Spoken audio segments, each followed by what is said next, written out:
that Prime Minister Boris Johnson has now been discharged from hospital as he continues his recovery from COVID-19. Well, we can bring in our political correspondent Joe Pike to tell us more about it. Very good news for the Prime Minister that he's been discharged from hospital. Joe, we understand he's on his way to Chequers, but he's not going to be immediately returning to work.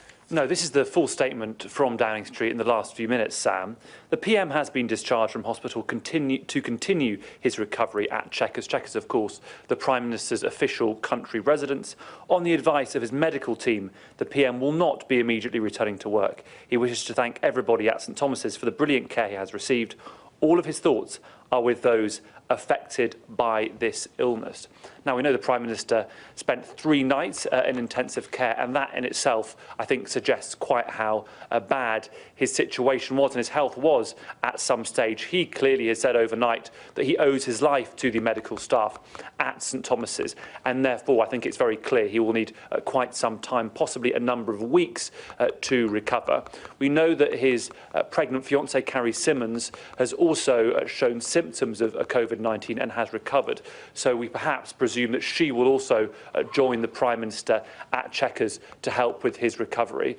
Of course, some serious questions of the government at the moment around lots of issues, including testing and personal protective equipment. And we know towards the end of next week, the government's expert group of scientists, SAGE, will be meeting to look at the key data in relation to the outbreak and certainly come to some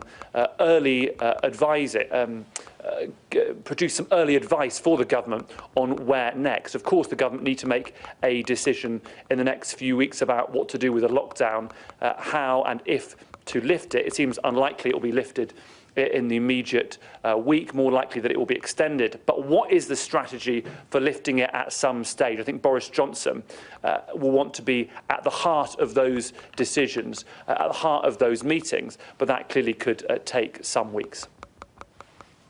Don't we, Joe? Well, we know that in his absence has been deputised by Dominic Raab, and we'll continue to see that arrangement, will we? Yeah, that is the presumption for now. So Dominic Raab is the Foreign Secretary, but also the First Secretary of State.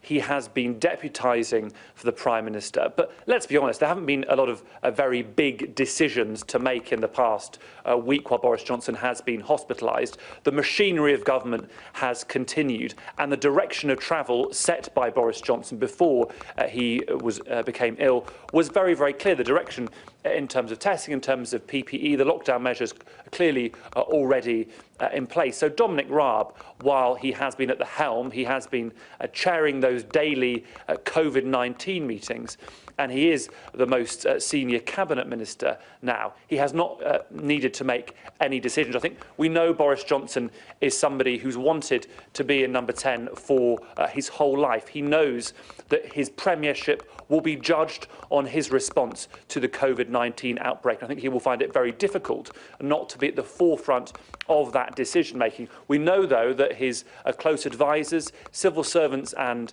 political advisers know he needs rest, and he's only going to be able to function at his peak if he has had time to rest at Chequers in the coming days and weeks. OK, Joe, thank you. Just a reminder that we know this information because we've had a statement from number 10, and that reads, the PM has been discharged from hospital to continue his recovery at Chequers. On the advice of his medical team, the PM will not be immediately returning to work. He wishes to thank everybody at St Thomas's for the brilliant care he has received. All of his thoughts are with those affected by this illness. So just to recap, the Prime Minister has now been discharged from St Thomas's Hospital and is on his way to Chequers to continue his recovery. We wish him well.